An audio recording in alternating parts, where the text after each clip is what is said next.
Buenas noches, amigos y amigas. Are you ready for a beautiful celebration this evening? Very much. Good evening. My name is Michael Sack. I'm the former state representative from the city of Grand Rapids and Speaker Pro Tem as well. But most importantly, I'm friends of the individuals who created this scholarship and friends of the committee members as well. And I think that's the most important factor. And I want to say thanks to Lupe and to Ed and to everyone who allows me to MC this evening as Master of Ceremonies. Before we begin, we lost a dear friend. Many of you know that Ed Sosa lost his father this past week, and his funeral was Tuesday in Holland.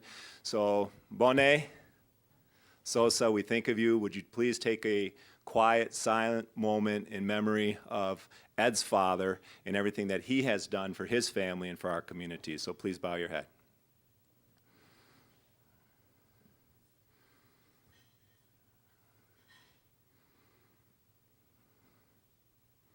Thank you. Ed, Godspeed him home. Also, we'd like to recognize our entertainment for the evening. We have the rhythmic Dominican Grupo Palo Hondo and Eric Picardo. Also, Grupo Tarasco and Josie Guillen, Oswaldo Garces, and Ecuadorian visiting artist Jaime Garces. So please join with me in thanking them for their entertainment this evening.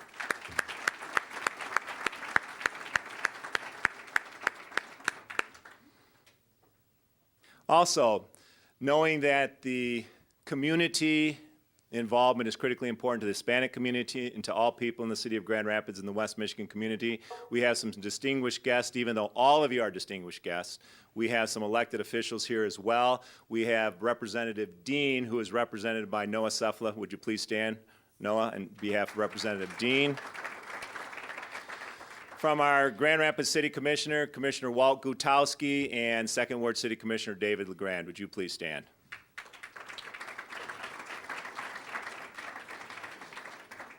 Grand Rapids Public School members, Board of Education members, we have Dr. Tony Baker and Dr. Wendy Falb. Please stand. And Jane Gietzen. Jane Gietzen? Pardon me? Okay, and Sunita Lanier is here as well in the back. Thank you. From the Grand Rapids Community College Board of Trustees, we have my good friend Rick Verberg, and Terry Handlin is here, I believe, as well. So thank you for your support of our committee. At this time, this is an individual who has committed herself not only to the Hispanic community and the greatness of what we have and continue the benefit of the people here in our community, but also a very, very close and dear friend of mine. Would you please join with a warm welcome, Lupe Ramos Montini, co-chairperson and chairperson of the Cesar A. Chavez Committee.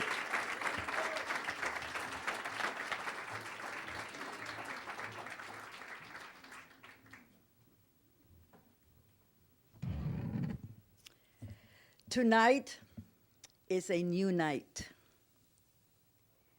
Tonight, we are celebrating the life and the legacy of a humble giant, Cesar E. Chavez.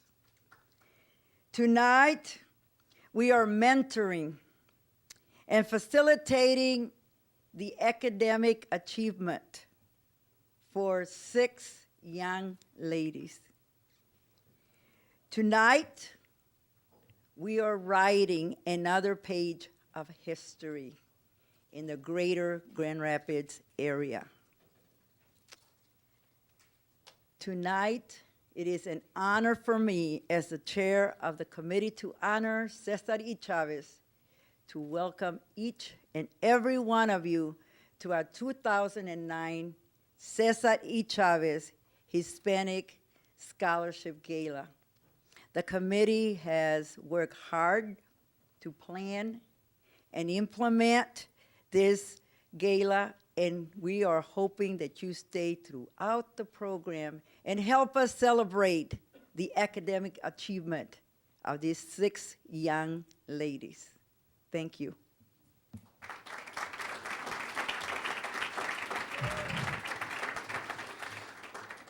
Thank you, Lupe. And the success of this program and event is part and parcel to the Grand Rapids Community College. So at this time, I'd like to introduce Dr. Gilda Gelly, Provost, Executive Vice President for Academic and Student Affairs here at my alma mater, Grand Rapids Junior College, but Grand Rapids Community College. Welcome, Doctor.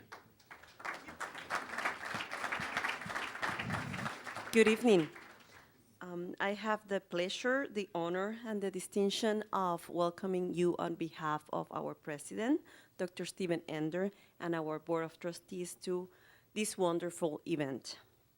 Dr. Ender is in San Francisco at a conference at this time, so he's very sorry that he couldn't make it. But he really wanted me to tell you how important this event is for all of us. We have, like Lupe said, 6 extraordinary students that, thanks to this committee and the work of the Hispanic community, are going to receive a scholarship today. Just to give you some perspective, 10 years ago, only 10 years ago, we had 408 Hispanic students at Grand Rapids Community College. Today, this fall, thanks to your contributions, thanks to your community, thanks for all the things that you're doing, we have 1,238 students. That is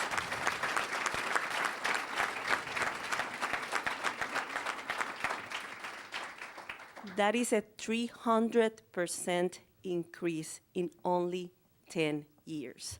Do you know what that means? Exactly. Sí, se puede. Thank you so much for being here. We're grateful that you are sharing this evening with us. Thank you very much.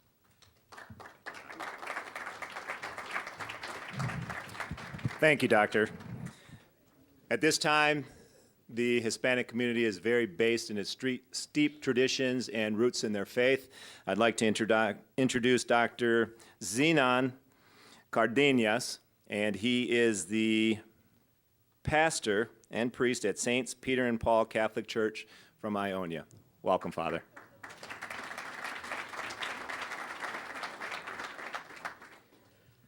Good evening. I find it a little bit restraining, I suppose, because it's a privilege for me to be here, but at the same time, I was given 2 conditions. Number 1, 3 minutes. Number 2, don't make it sound like a sermon.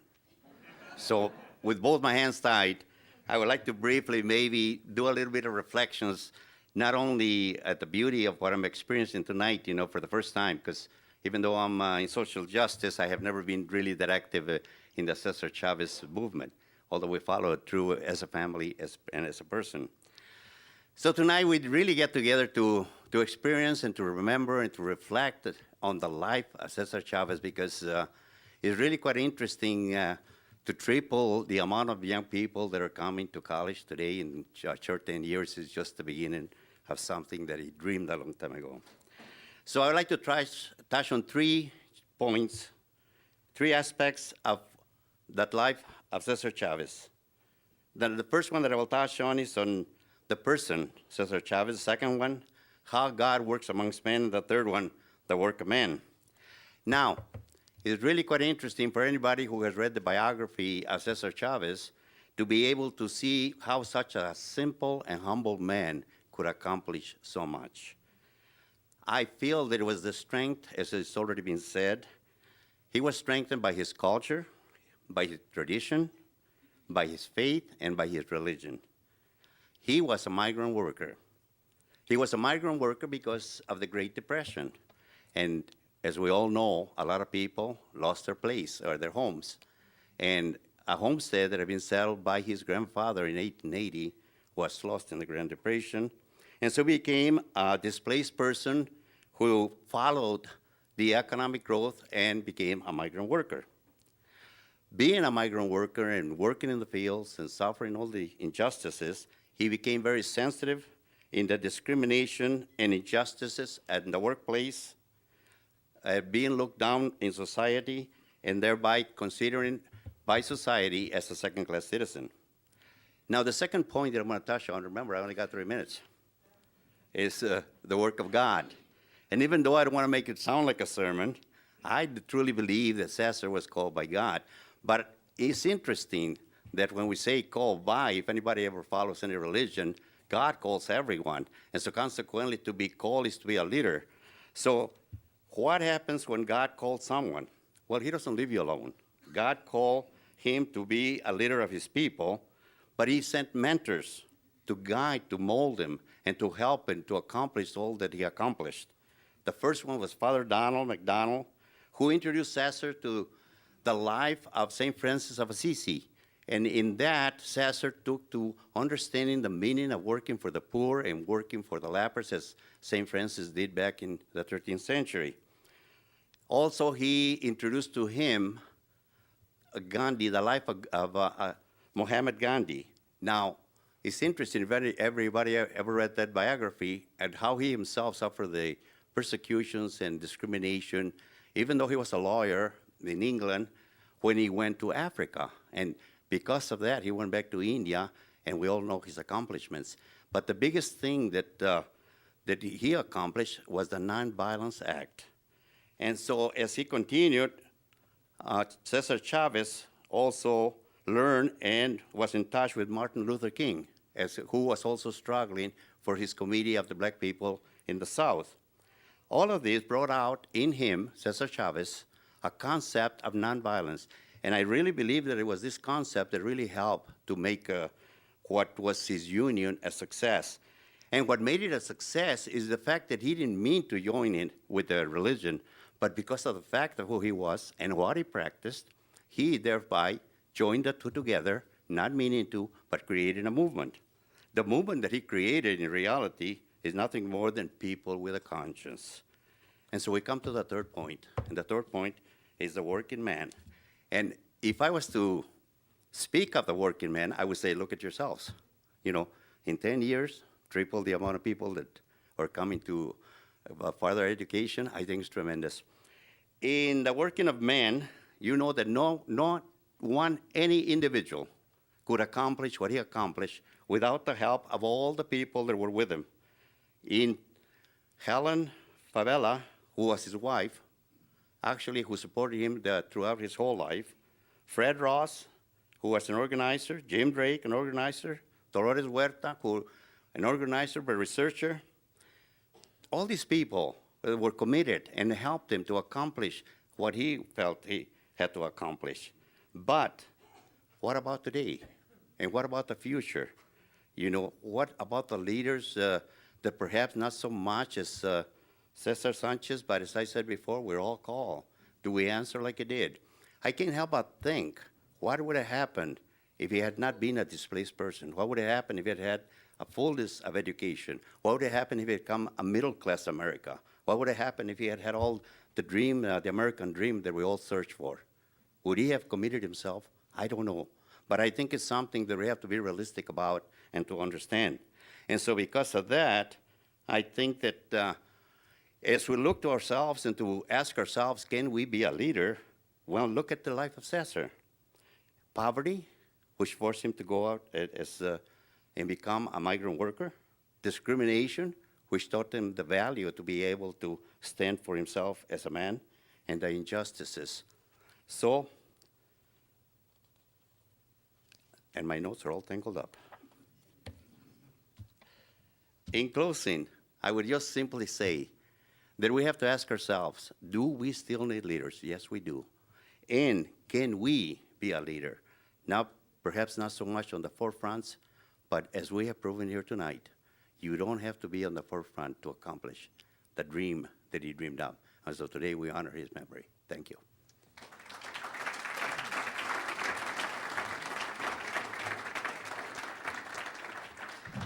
Thank you, Father.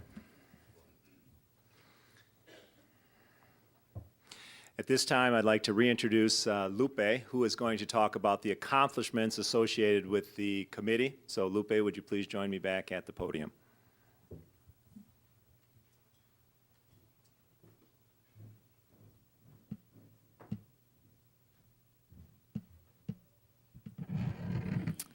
You know, tonight is our celebration, our 5th anniversary for this gala.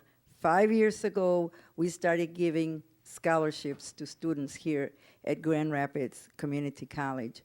And I am so glad to hear that the student body at GRCC has tripled.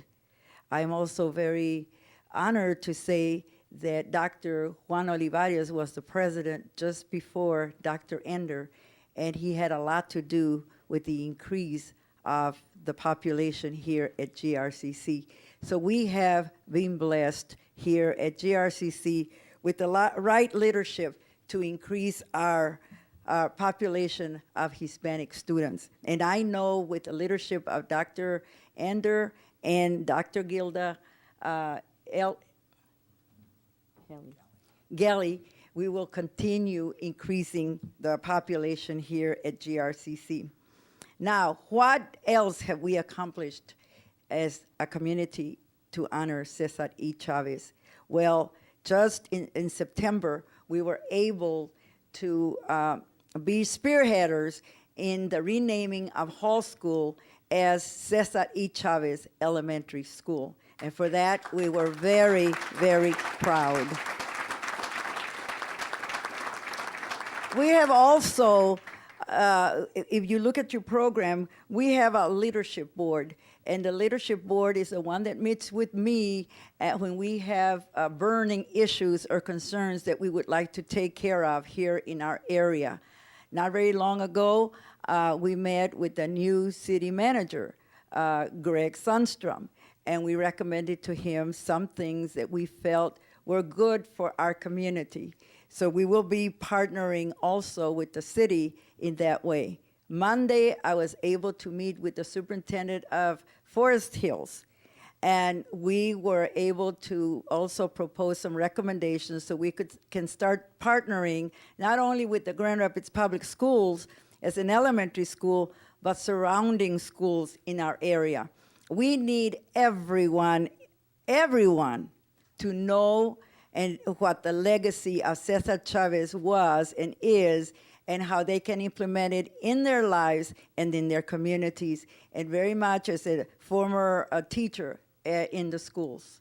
So we are that's one of our objectives, to touch the schools at the surrounding areas, so we can also include those students in the cultural experience that we can share with them. And I'm glad to say that the Forest Hills superintendent and ethnic coordinator were very open to the partnership, and we are going to continue with Rockford and so on.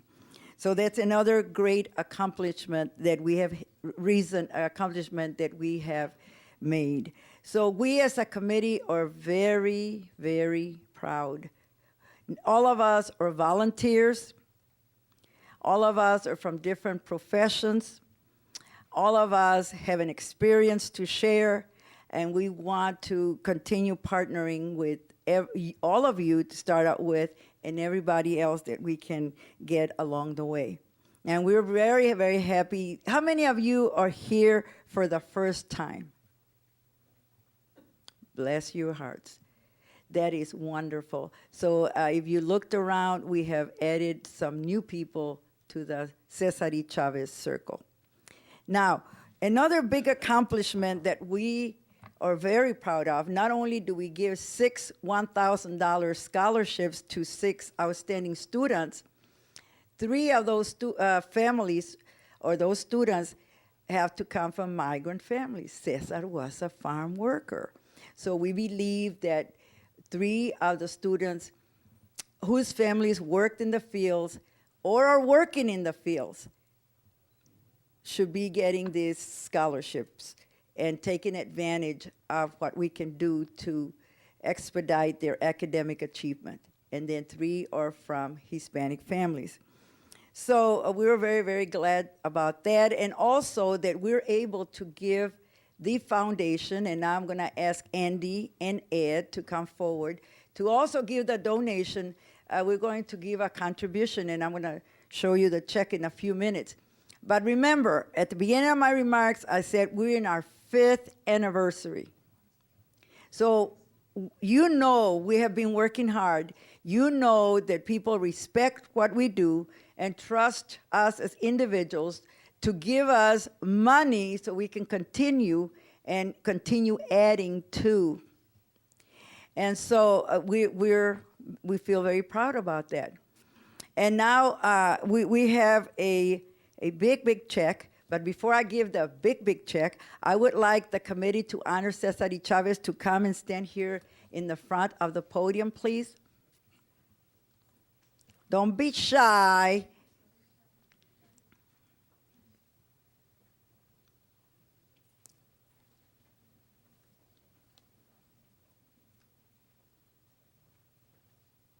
These are the individuals that make it happen. And if you have ever worked with me, you know that you are required to do the very best job that you can. And we have been making a difference because all of these individuals are committed to the legacy of Cesar Chavez and what he stood for. All right.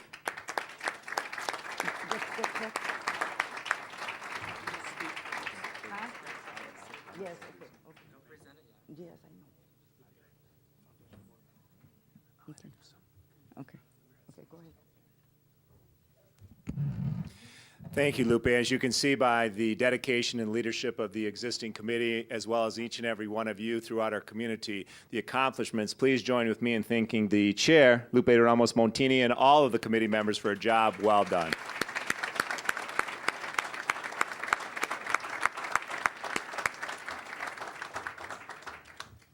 At this time, I'd like to introduce the co-chairperson, but more importantly, as I always state, that titles don't mean a lot if you don't have friendship. And Ed Sosa, it's a long story. I met him through the Hispanic community when I was actively engaged in the Hispanic Festival, and prior to that when I was a Kent County Commissioner.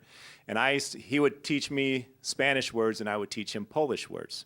So he would call me Miguel and I would call him Edu. So please join with me in welcoming Edward Sosa, co-chairperson, Director of Constituent Relations and Sponsorships for our Grand Rapids Community College. Edgy.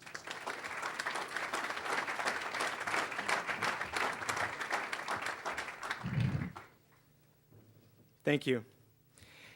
The GRCC Foundation receives generous gifts from the GRCC faculty, staff, alumni, community members, and an array of community organizations to provide over 290 scholarships to GRCC students. All of that to enhance student success. As a community group, the Committee to Honor Cesar E. Chavez works collaboratively with Grand Rapids Community College and the GRCC Foundation towards the goal to enhance the endowed Cesar E. Chavez Hispanic Scholarship Fund, with the goal to award 10 annual $1,000 scholarships.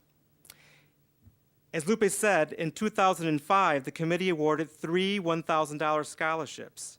Since 2006, the committee has awarded 6 $1,000 annual scholarships and has recognized 5 distinguished community members or organizations each year.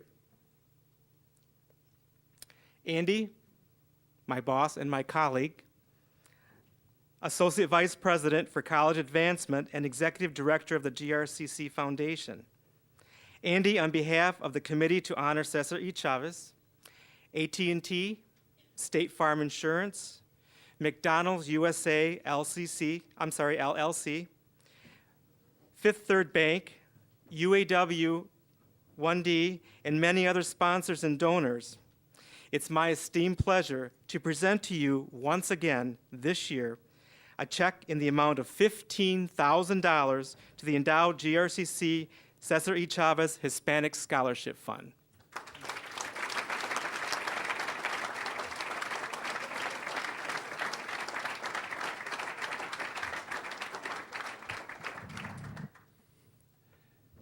I'm humbled by this gift, that you would care so deeply about opportunity for students, for Hispanic young men and women to have the opportunity to increase their education and to provide for their families of the future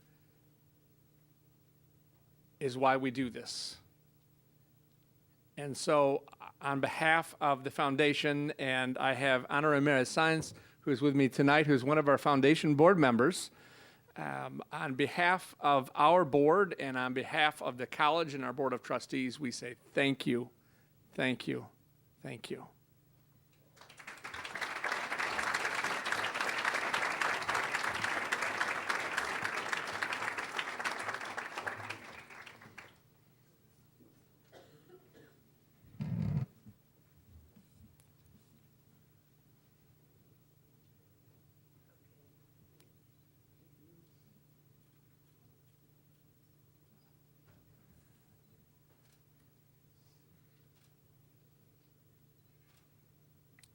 Thank you. Committee members may find their seats.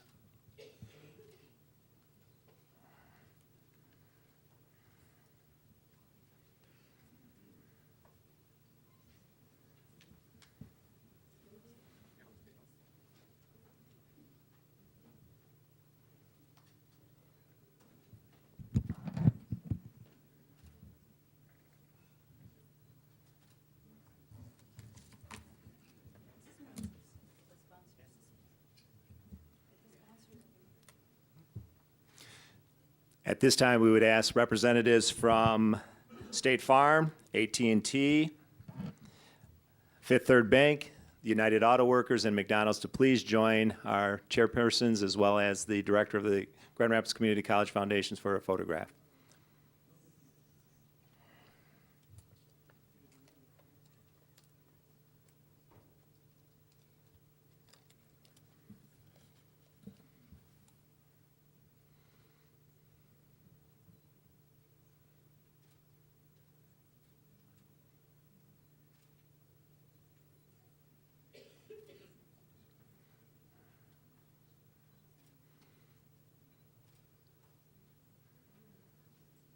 Thank you. Will the sponsors, representatives who will be doing the narratives for our scholarship recipients, please join me on the stage from State Farm, AT&T, and Fifth Third.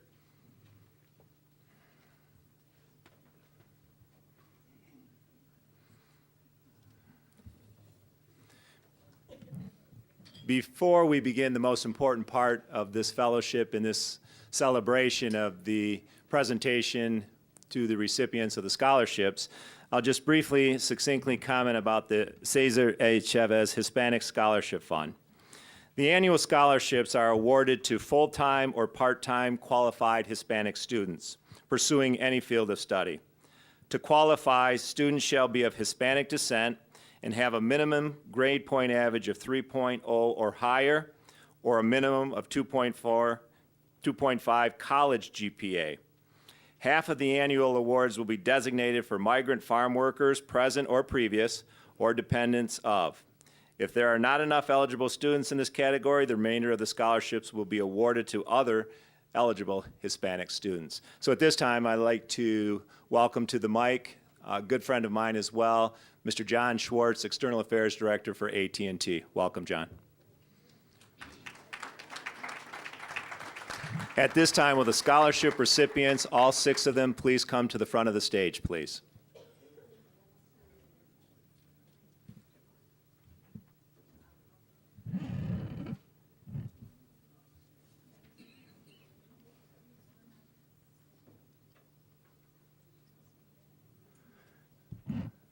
Good evening, everyone. I'm going to read the first 2 scholarship recipients with great pride. Are we ready?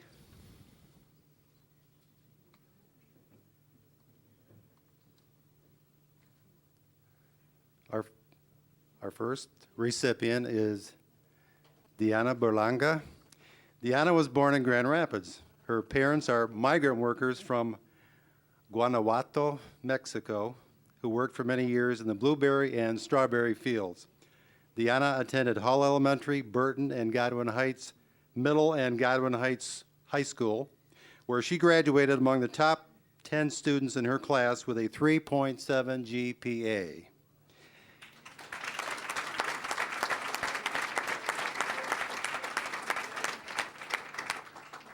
She is the first one in her family to attend college. She is starting her 2nd year at Grand Rapids Community College with a 3.96 GPA and has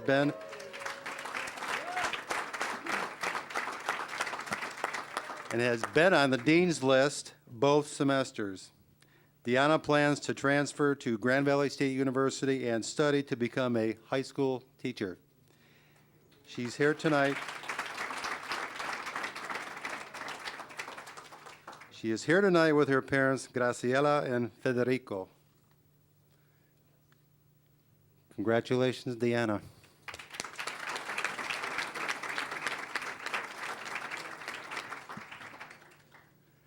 Our second scholarship recipient is Crystal Edwards.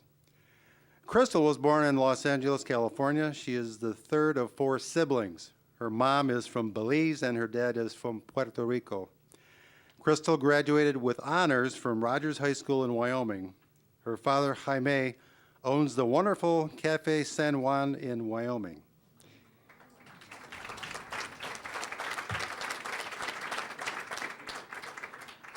She would like to transfer next fall and is considering studying environmental science or biotechnology.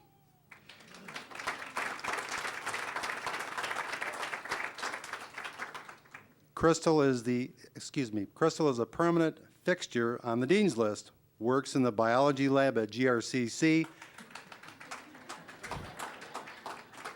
Must have some lab people back there. Is founder and organizer of the Biomed Club and manages to keep a 4.0 GPA.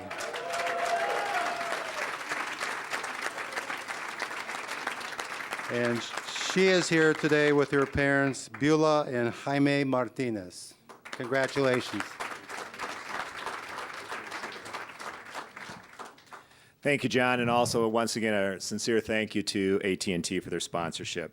This time I'd like to introduce Mr. Jim Forrester, representative of the State Farm Insurance Companies. Welcome, Jim.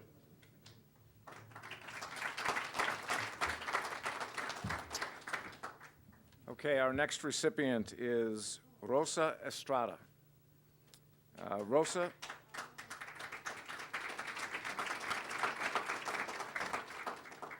Rosa is the 5th of 8 children and was born in Los Angeles. Her parents are from Michoacan, Mexico. The family came to California as migrant farm workers, and as a matter of fact, her parents couldn't be here tonight because they're working in Indiana right now harvesting tomatoes. She returned to Mexico when she was 4 and did all of her schooling there. In 2001, she came to visit a friend and stayed in Holland. At that time, she did not speak any English. Rosa is the first one to go to college in her family. She'd like to transfer to Grand Valley State University and complete her business degree. Her personal goal is to educate herself so she can help to eliminate stereotypes within our society and work towards closing the gap that keeps minorities from success in this country.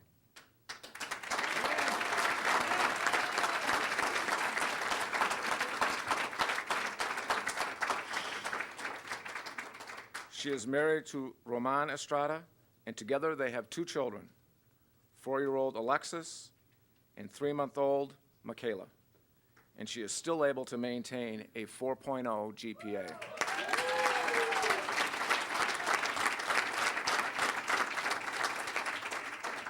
She is here tonight with her husband, Roman, and her friend, Rosalia. Congratulations, Rosa.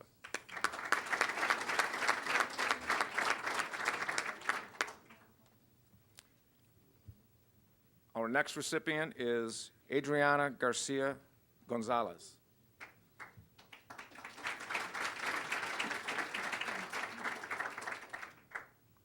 Adriana is a second-time recipient of the Cesar Chavez Scholarship. She was born and raised in Cuba. Her grandfather immigrated to the United States in 1980 as part of the Mariel boat lift. 3 years ago, he was finally able to bring Adriana and her family to the United States. When Adriana arrived in Michigan, she spoke no English. Still, she enrolled in Granville High School as an 11th grader, and after only 1 year of ESL support, she was mainstreamed. Adriana graduated in 2008 from Granville High School with a 3.9 GPA.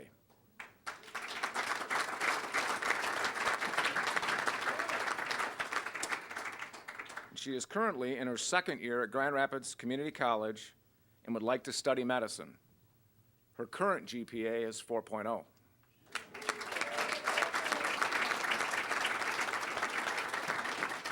She is here tonight with her sister Annabelle and her boyfriend Juan. Congratulations, Adriana.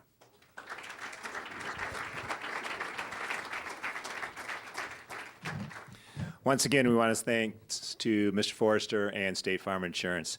Our next presentation of our last two scholarship recipients is Mr. Patrick Lonergan, and he's from Fifth Third Bank. Welcome, Patrick.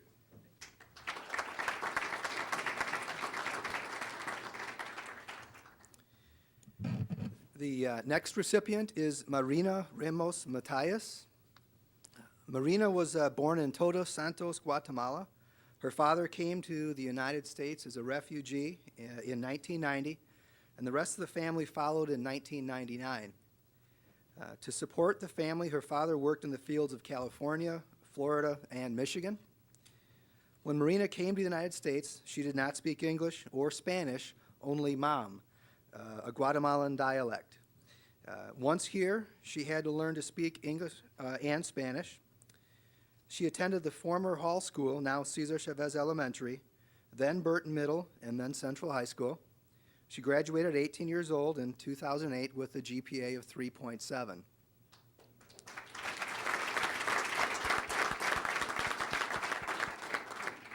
Marina is the first one of her family to go to college. She volunteers for the Child and Family Resource Center and would like to become a nurse. She has consistently made it into the dean's list and maintains a 3.7 grade point average.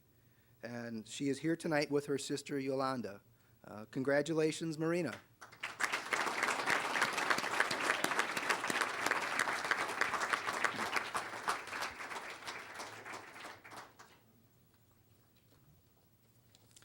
Our last scholarship recipient is Maria Santana Gonzalez. Maria was born and raised in Santo Domingo, Dominican Republic. She came to the United States in 2004 looking for better health care for her son. Marina attended high school and college in the Dominican Republic and has a bachelor's degree in accounting from the Universidad Central de Este. Marina was the first one in her family to attend college. She is currently learning English and would like in the future to study physical therapy. She is a single mom of an 8-year-old son, Iran, who attends Bowen Elementary School in Kentwood. She works full-time, she helps in her church, and she still manages to keep a 3.67 grade point average.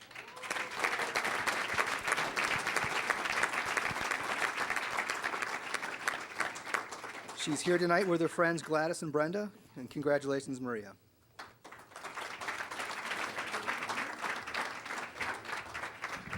Thank you, Patrick, and once again, our sincere thanks and appreciation to Fifth Third Bank.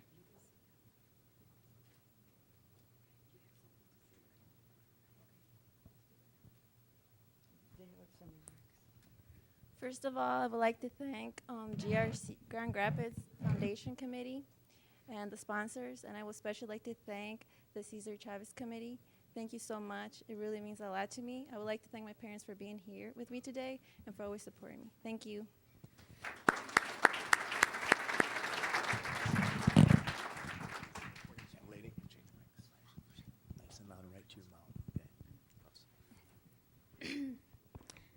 Okay, I would like to thank the committee, the Cesar Chavez Committee, the GRCC Foundation, and all the sponsors involved.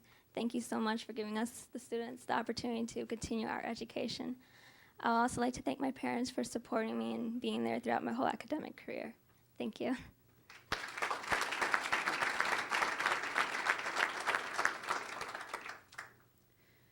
I would like to thank all the members of the community.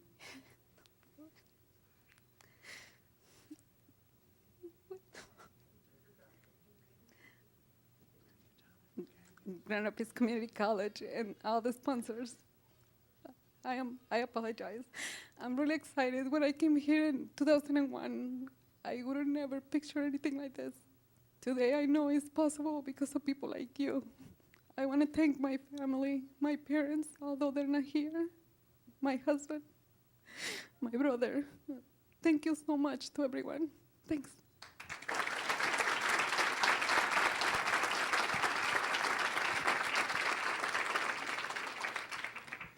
I want to thank the Cesar Chavez Committee and the sponsors and Grand Rapids Community College for all the help I've been receiving since I started college a year ago. Last year, when I was awarded with this scholarship, that moment changed my life. By providing me this scholarship, I was given one more reason to keep up my grades, and it motivated me to keep fighting to reach my goals. I cannot explain how the Cesar Chavez institution has become such a big blessing for my life. This is all very surprising and really amazing. Back in Cuba, I couldn't even dream of people that would help others to reach their goals and to fulfill their dreams. I remember hearing people saying that the United States is the land of freedom and the country where dreams can come true. And today, I have no doubt that's true. It is until now, and because of institutions like Cesar Chavez and all the people that is making this happen, that I believe that everything is possible. Thank you very much.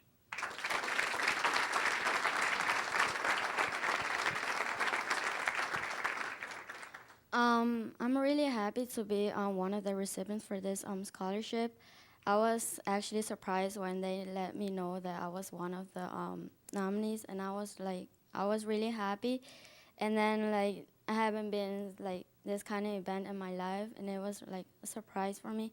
And I would like to give thanks to all the committee members for making this possible for us, because without your help, we wouldn't be able to have a little bit of help to continue our education. Thank you, and I hope that God may bless you for everything. Thank you.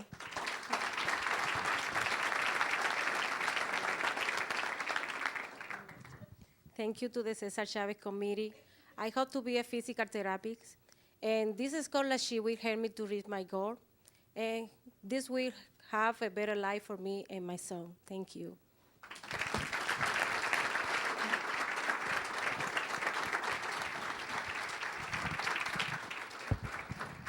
Once again, please join with me on behalf of the entire committee and Chairperson Lupe Ramos Montini and congratulate our recipients.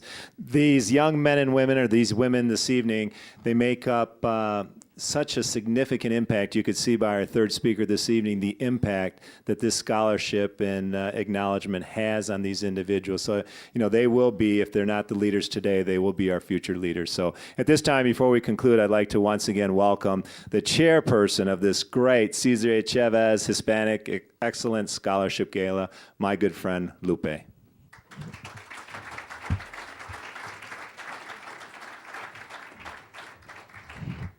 Y como decía Cesar, ¡sí se puede!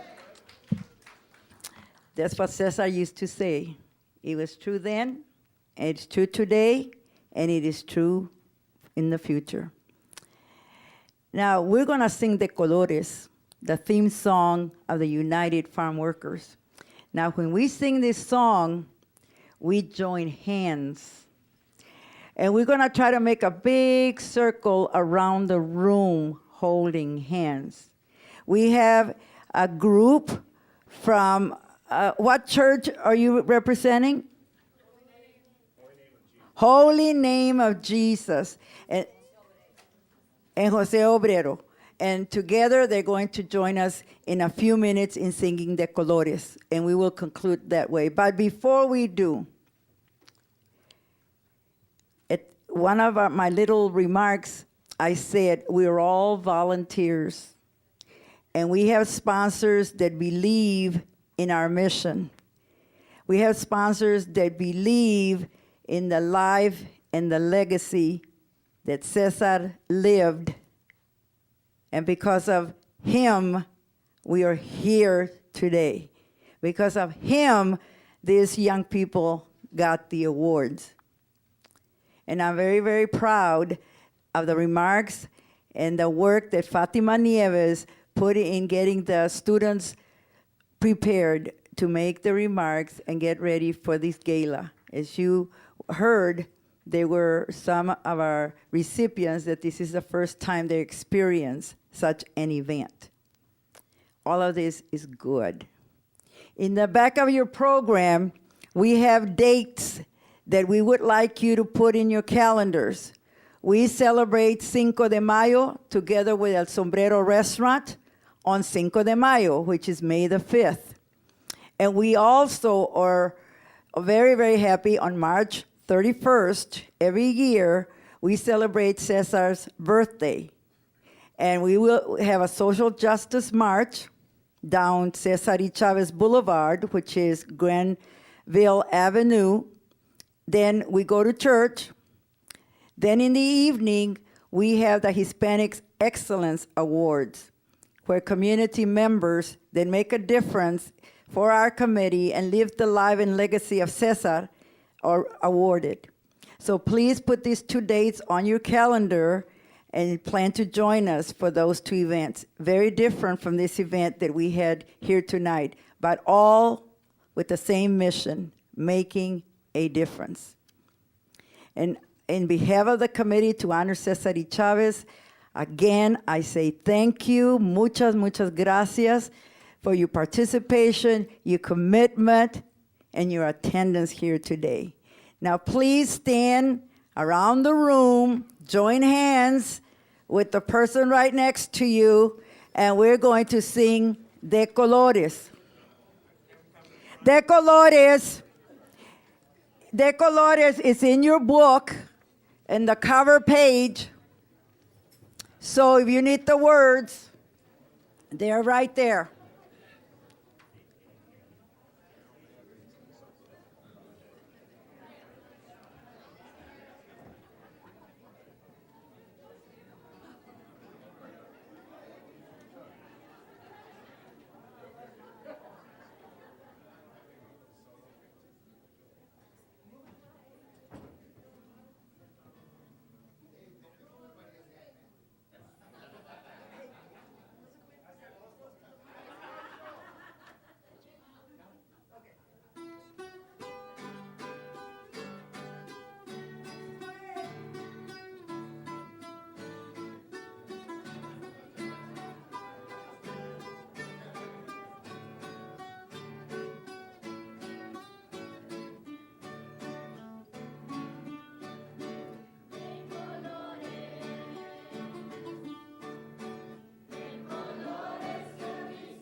once again, would you please join with me on behalf of the entire committee in thanking our young, they're 25% of our future today, but 100% of our leadership tomorrow. Thank you, Mercedes, and our friends from our elementary schools. This concludes our celebration this evening. Once again, thanks to our sponsor, thanks to the chair, co-chairs, and committee members, and to all of you who attended this evening.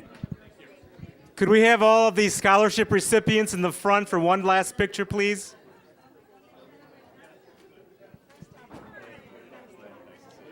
All the scholarship recipients to the front, please, for one last picture.